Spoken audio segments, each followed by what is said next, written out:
Hello everyone, welcome to this channel word trek with PR. मेरा नाम है Priyanka. Start करते हैं आज का वीडियो और सीखते हैं कुछ नए इंग्लिश वर्ड्स। अत्यंत कठोर या ऐसे कानून या नियम जो वास्तव में कठोर और दमनकारी हैं, तो उसे हम इंग्लिश में कहेंगे क्या?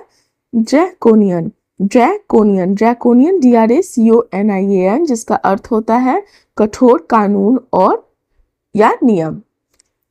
सुशोभित करना या शोभा में वृद्धि करना। सुशोभित करना या शोभा में वृद्धि करने को हम इंग्लिश में कहेंगे एम्बेलिश। Embellish, EMBELLISH। किसी कार्य या चीज के लिए तीव्र इच्छा या बेचैनी होना, उसे हम कहेंगे डेस्परेट। DESPERATE, desperate. बूंदाबांदी होना, जैसे बारिश की जो बूंदाबांदी होती है, तो उसे हम इंग्लिश में कहते हैं ड्रिजल। ड्रिजल। नेक्स्ट, दो देशों के बीच तनाव की कमी। दो देशों के बीच जब तनाव की कमी को हम कहेंगे डिटॉन्ट। डिटॉन्ट।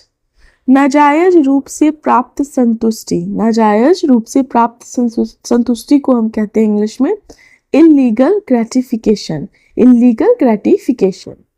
वार्तालाप करने वाला। वार्तालाप करने वाला को हम इंग्लिश में कहेंगे इंटरलॉक्यूटर। इंटरलॉक्यूटर।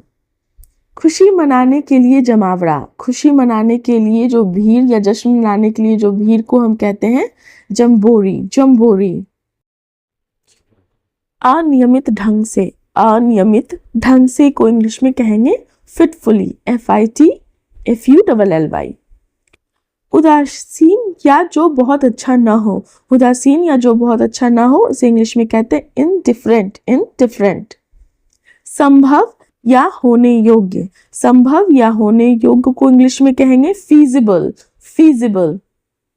ऊपरी तौर से या ऊपरी सतह से, इंग्लिश में कहेंगे इसे हम टेंजेंशियल। टेंजेंशियल। अल्पभाषी या कम बोलने वाला। अल्पभाषी या कम बोलने वाले को इंग्लिश में कहेंगे रेटिसेंट। रेटिसेंट। बड़बड़ाना या असंतोष प्रकट करना। असंतोष प्रकट करना या बड़बड़ाने को इंग्लिश में कहते हैं ग्रम्बल। ग्रम्बल। फुसलाना या मीठी बातों में फंसाना। फुसलाना या मीठी बातों में फंसाने को इंग्लिश में कहेंगे कजोल। CHJOLE। सेखी बघारना या डींग हाँकना। सेखी बघारना या डींग हाँकने को इंग्लिश में कहते हैं बोस्ट। BOAST। सामाजिक बहिष्कार। सामाजिक बहिष्कार को इंग्लिश में कहेंगे परिआह। परिआह, PARIAH। परिआह का अर्थ है सामाजिक बहिष्कार।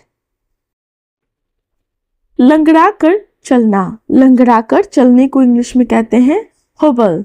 होबल, HOBBLE। जो आसानी से समझ में ना आए। जो आसानी से समझ में ना आए, उसे इंग्लिश में बोलेंगे इम्पाल्पेबल। इम्पाल्पेबल। IMPALPABLE। घूम घूम कर वोट मांगना। घूम घूम कर वोट मांगने को इंग्लिश में कहते हैं कैनवस। Canvas, CANVASS। अपनी नस्ल या मर्द होने पर बड़प्पन की भावना को इंग्लिश में कहेंगे शोविनिज्म। शोविनिज्म। नेक्स्ट है हमारा आवारा या अनैतिक व्यक्ति। आवारा या अनैतिक व्यक्ति को कहेंगे ब्लैक गार्ड। Black guard. किसी अप्रिय घटना के बाद का समय। किसी अनप्लीजेंट इंसिडेंट होने के बाद के समय को कहते हैं आफ्टर मैथ। After math. तलाक पश्चात दी जाने वाली रकम। तलाक पश्चात दी जाने वाली रकम को हम बोलेंगे एलिमनी। Alimony, ALIMONY। एलिमनी। तो ये हमारा आज का लास्ट वर्ड था इंग्लिश में, और इसी तरह से ये जो सीरीज है इसमें आप करीबन 10,000+ वर्ड्स सीखने को आपको मिलेंगे। So thank you, have a nice.